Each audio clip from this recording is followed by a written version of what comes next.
La Revolución de 1933. La caída del dictador Machado marcó un proceso de reformas políticas y sociales que se radicalizó con una clara retórica revolucionaria. Los jóvenes de la generación del 33 habían nacido con la República y llegaban para sustituir en el poder a los veteranos mambises que gobernaron por más de 30 años. Los líderes jóvenes traían su visión nacionalista, sus ideales de justicia social, enfrentaban la terrible miseria de la depresión económica mundial, pero que afectaba sobre todo a los Estados Unidos. A la caída de Machado se produjo un vacío en la cúpula del poder nacional. La violencia se adueñó de las calles, donde bandas armadas desataron una ola terrible de vandalismo. Los grupos revolucionarios se multiplicaron, enarbolando sus conflictivos dogmas ideológicos. El embajador de Estados Unidos, Somerwells, propuso a Carlos Manuel de Céspedes para reemplazar a Machado. Era hijo del padre de la patria. A Céspedes lo apoyaron los líderes del importante grupo revolucionario ABC, pero fue rechazado por los estudiantes del directorio.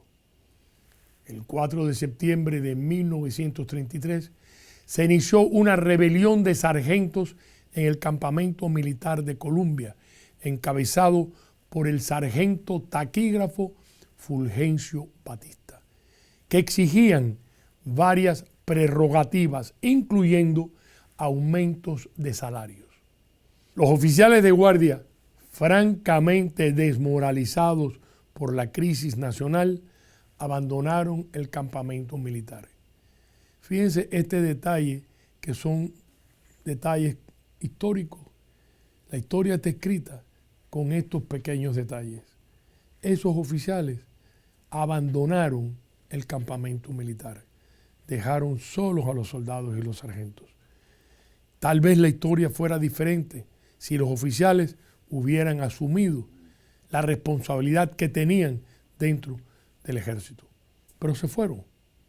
Ese día, en una trascendental acción, y fíjense otro detalle, los líderes del directorio, casi siempre estudiantes, fueron para el campamento de Columbia.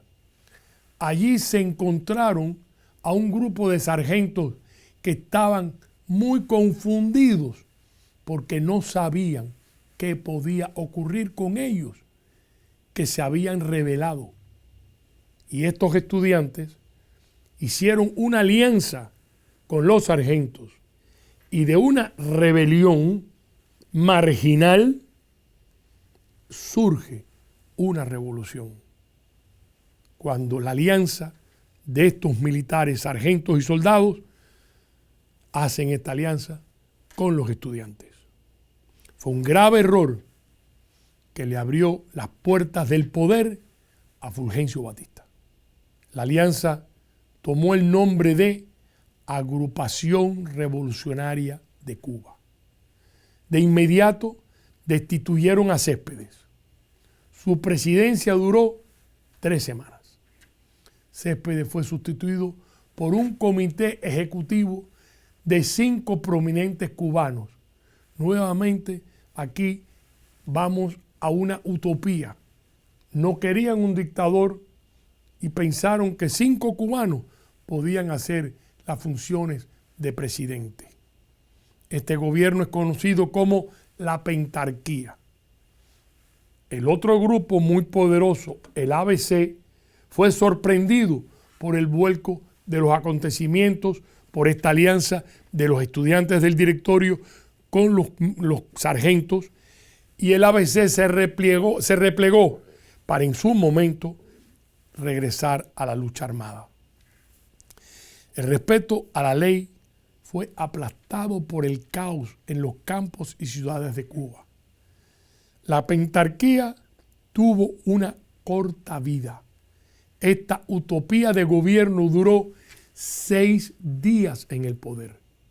Fíjense hasta qué punto había caído Cuba en un estado de anarquía. El 9 de septiembre, un grupo de jóvenes del directorio irrumpió en el salón del Palacio Presidencial, donde estaba reunida la pentarquía, y les informaron que su autoridad había quedado sin efecto. Quiero destacar este hecho. Cuando los estudiantes entran a interrumpir la reunión de la pentarquía, uno de los miembros de la pentarquía se vira con mucha autoridad y le dice a los estudiantes: ustedes no pueden entrar en esta oficina. Y uno de ellos, que después llegó a ser presidente, Carlos Prío, le dijo: no, ustedes han perdido el poder. Nosotros estamos nombrando a Grau San Martín, uno de los pentarcas, para que asumiera la presidencia provisional de la República. Pero fíjense qué detalle, algo que nos dice hasta qué punto se vivía una situación institucional muy frágil. Grau asumió la presidencia provisional de la República. En aquellos momentos de incertidumbre y desorden político, era evidente que la joven generación del 33 desafió al embajador Sumner Welles y redimió los ideales de soberanía nacional, porque todo lo anterior había sido aprobado por el embajador de los Estados Unidos. Y los estudiantes se lo echaron abajo. La Alianza Revolucionaria de Cuba proclamó el 4 de septiembre, y les digo, fíjense la cita, porque ahora se empiezan todos los grupos a arropar bajo el signo de revolución. Decía esta proclama que se ha constituido para impulsar de manera integral las reivindicaciones revolucionarias dentro de amplias líneas de moderna democracia y sobre principios puros de soberanía nacional. Esta es la proclama que suscriben los sargentos y soldados de Batista con el directorio. En medio de la confusión reinante, Batista fue ascendido a coronel y jefe del ejército.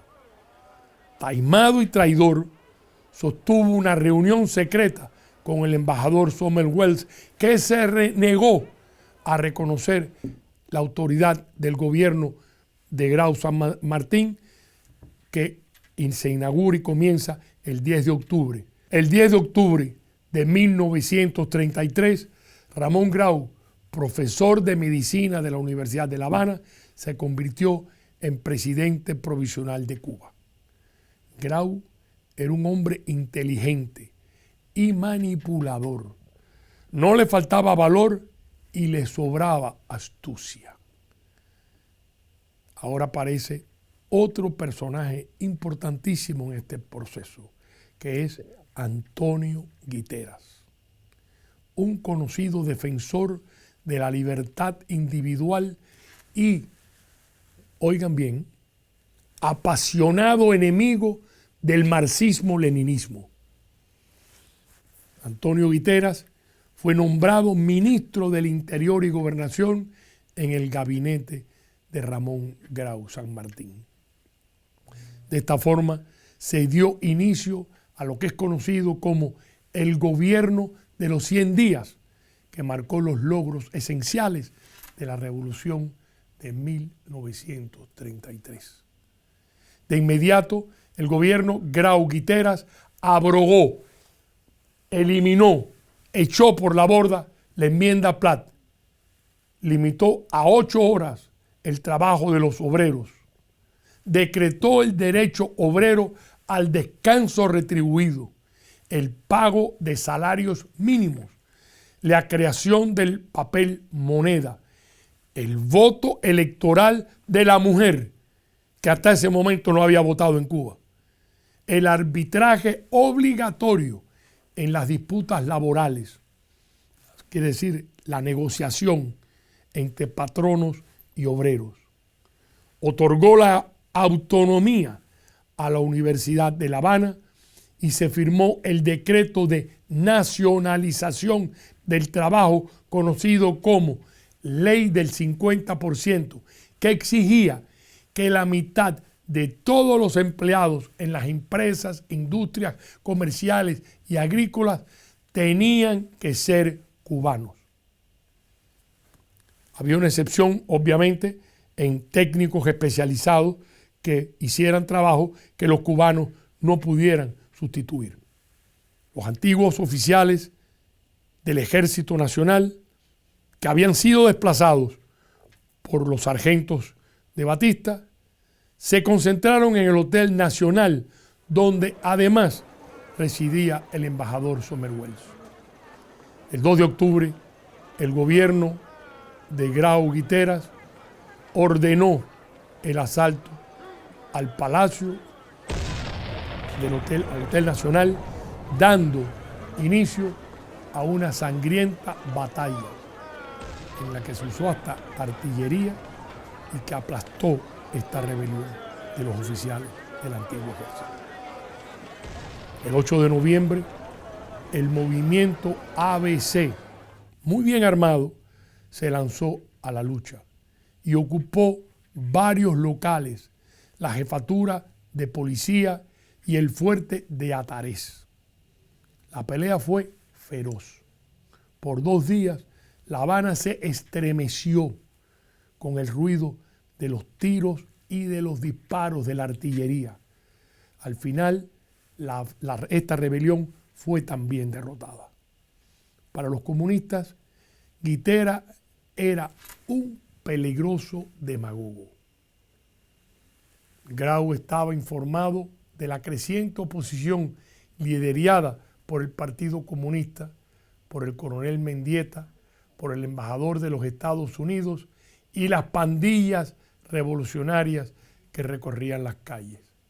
Para complicar más las cosas, la economía cubana seguía atrapada en las garras de la devastadora depresión mundial y Batista decidió cambiar las lealtades en un intento por él y su gente mantenerse en el poder. Desde la caída de Machado y la breve presidencia provisional de Céspedes, Estados Unidos había negado el reconocimiento del gobierno de facto de Grau Guiteras. Batista y sus aliados comenzaron a buscar una alternativa presidencial adecuada y aceptable para Washington. Hecho lamentable. El 13 de enero de 1934, Batista se reunió con Grau y le dijo, sin rodeos, que Estados Unidos se había negado a otorgar reconocimiento a su gobierno y que el coronel Mendieta, coronel del Ejército Libertador, podía liderar un nuevo gobierno con el reconocimiento de Washington. El 14 de enero de 1934, Grau renunció y partió para el exilio.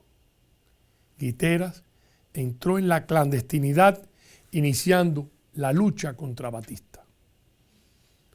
El ingeniero Carlos Evia sustituyó a Grau por 3 días y el 18 de enero de 1934 el coronel del Ejército Libertador Carlos Mendieta se convirtió en presidente provisional de Cuba. El 25 de enero, Washington reconoció formal y cordialmente al nuevo gobierno de Mendieta. Batista, con el apoyo del ejército, con el apoyo del embajador de Estados Unidos y con el apoyo del Partido Comunista, era dueño del poder.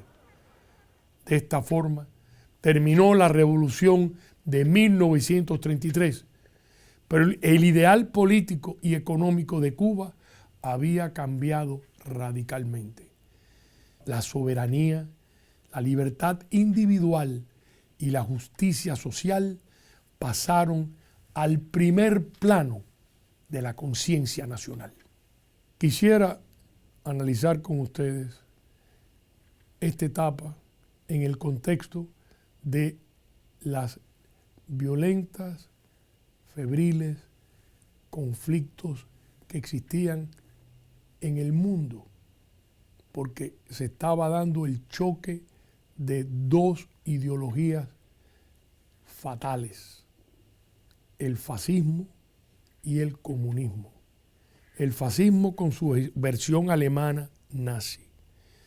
En Cuba también se reflejaron. Y por ejemplo, tenemos el caso de Antonio Guiteras, que era en su pensamiento ideológico antimarxista, porque creía, a mí la palabra el anti no me gusta, él era pro libertad individual. Su pensamiento ideológico descansa en el contenido de la Revolución Francesa, pero de su vertiente girondina. Ustedes, cuando estudiaron Historia Universal, habrán aprendido que la Revolución Francesa tuvo dos grandes vertientes. La vertiente girondina, que estaba inspirada en el pensamiento del filósofo, de ese gran filósofo Voltaire, y el pensamiento jacobino, que tenía una fuerte presencia de las ideas totalitarias. Estos conceptos chocaban porque las ideas totalitarias generan el sentido revolucionario de los grupos jacobinos que tenían a Robespierre como su líder. En el grupo girondino habían un grupo de hombres y mujeres que creían, inspirados precisamente por la filosofía de Voltaire, en la libertad individual, en el derecho a protestar sin temor a represalias. Le hago esta anécdota. Voltaire en un momento determinado, hace una crítica contra un príncipe heredero de la monarquía francesa, hace un artículo, lo ataca y lo castigan y lo mandan al exilio a Inglaterra.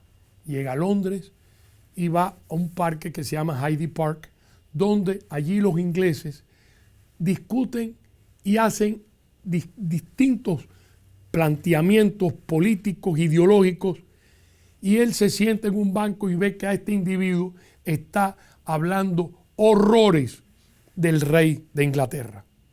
Y él se siente a esperar a que vengan a llevárselo preso y llevárselo y no verlo más. Pues no, el individuo siguió criticando al rey y allí la gente lo oía, seguían o lo aplaudían, pero no se lo llevaron preso. Al día siguiente regresó y se encontró a ese individuo criticando al rey de Inglaterra y nada le pasó. Y a Voltaire le causó una magnífica impresión ese respeto a la libertad de ese individuo y de todos esos individuos sin temor a represalia por parte de un dogma. Porque por sobre todas las cosas, como él decía, yo estoy dispuesto a morir por defender tu derecho a opinar en contra de mí. Esto es el pensamiento girondino, es el pensamiento de Antonio Guiteras. Por eso Guiteras no cabía en el marco marxista-leninista, porque este es un marco dogmático, donde lo que prevalece es ese dogma que es indiscutible, no se puede rebatir. Y la Revolución Cubana está montada sobre este sistema intolerante. Ellos tienen la razón, que ese es el pensamiento girondino. Hay una Madame Roland, una líder de los grupos girondinos, que precisamente por estas ideas de libertad individual es llevada a la guillotina. Y cuando va llegando su momento de subir a la guillotina, donde va a perder su cabeza, se para y dice al público que rodeaba aquel crimen horrendo: libertad, libertad. ¿Cuántos crímenes se cometen en tu nombre? Porque a ustedes le dicen que viven, que en Cuba hay libertad, que la revolución se hizo por la libertad, y sin embargo a ustedes no les permiten criticar al régimen, porque ellos les plantean que es una revolución científica. Totalmente falso, porque los estudios científicos tienen que ser sometidos a pruebas que demuestran en la prueba, en el laboratorio, de que es válido. La revolución marxista, donde quiera que ha llegado al poder, ha sido un fracaso. Por eso Antonio Guiteras no cabía en el marco del marxismo-leninismo. Por eso Antonio Guiteras fue hasta el último día de su vida un creyente en la libertad del individuo, en el derecho de poder disentir, criticar al gobierno sin ser reprimido como son reprimidos, porque ellos creen, y estamos hablando de la doctrina de Juan Jacobo Rousseau, que es la doctrina que dice que hay un bien común y que hay un grupo, una minoría de hombres que son están como profetas, que conocen todos los caminos, que tienen todas las respuestas. Esa es la imagen que se creó del Mesías, de Fidel Castro, que no fue otra cosa que negarle al pueblo su derecho a pensar libremente. Aquel que le pudiera decir al máximo líder: usted está equivocado, porque la historia hoy va recogiendo el gravísimo error de la Revolución Cubana, que es un gran fracaso. Y Antonio Guiteras, que incluso tiene una planta en Cuba eléctrica con el nombre de Guiteras, siempre fue un amante de la libertad individual. Y la revolución del 33 fue una revolución que encabezó la clase media cubana, los estudiantes. Antonio Guiteras, basado en ese principio de la libertad individual. Los espero en la próxima clase, Batista a la sombra del poder y la Constitución de 1940.